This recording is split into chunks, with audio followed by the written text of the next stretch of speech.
Tout commence le 26 mai 1993 à Idar Oberstein en Allemagne. Lieselotte Schlenger, une sacristine de 62 ans, est retrouvée étranglée dans son appartement avec le fil de fer d'un bouquet de fleurs. Pas d'effraction, pas de témoin, la police prélève un échantillon d'ADN sur une tasse de thé posée sur la table. L'affaire stagne pendant 8 ans. Puis, le 26 mars 2001, à Fribourg, un antiquaire est étranglé à son tour. Sur un tiroir de la cuisine, on retrouve un ADN. Le verdict tombe, c'est le même que celui de la tasse de thé. Une femme, une tueuse en série, la presse lui donne immédiatement un nom, la femme sans visage. À partir de là, le dossier devient délirant.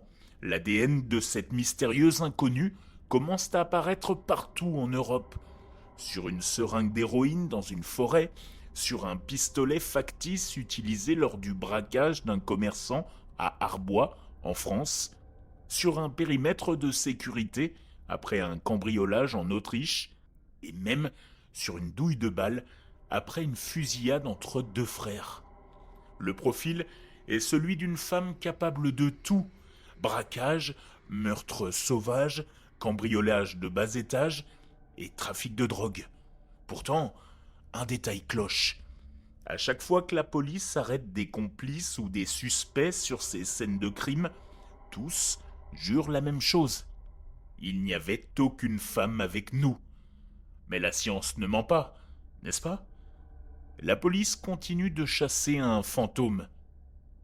Le 25 avril 2007, l'affaire change de dimension. À Heilbronn, une jeune policière de 22 ans, Michelle Kieswetter, est abattue d'une balle dans la tête alors qu'elle déjeunait dans sa patrouilleuse. Son collègue, lui, survit miraculeusement, mais reste amnésique. Sur la console centrale du véhicule, on retrouve l'ADN de l'inconnu. L'Allemagne est sous le choc. La récompense grimpe à 300 000 €. Interpol est sur le coup. Les enquêteurs consultent même des voyantes tant ils sont désespérés. Ils traquent 800 femmes ayant des antécédents criminels. Mais rien.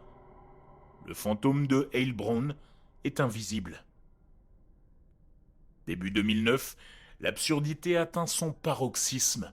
Lors d'une enquête totalement différente sur un cadavre brûlé, la police prélève l'ADN sur les empreintes digitales d'une vieille demande d'asile d'un homme. Le résultat revient, c'est encore elle. C'est l'illumination.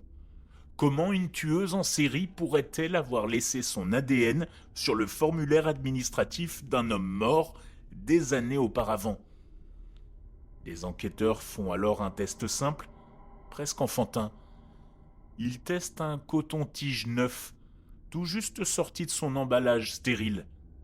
Et résultat, le fantôme est là. L'explication est aussi grotesque que tragique. Les écouvillons, les cotons-tiges utilisés par la police scientifique, provenaient tous de la même usine autrichienne, Greiner Bio-One. Une employée de l'usine, probablement d'origine d'Europe de l'Est, contaminait les bâtonnets en les manipulant lors de l'emballage. Les cotons étaient stérilisés pour tuer les bactéries, mais la stérilisation ne détruit pas l'ADN humain.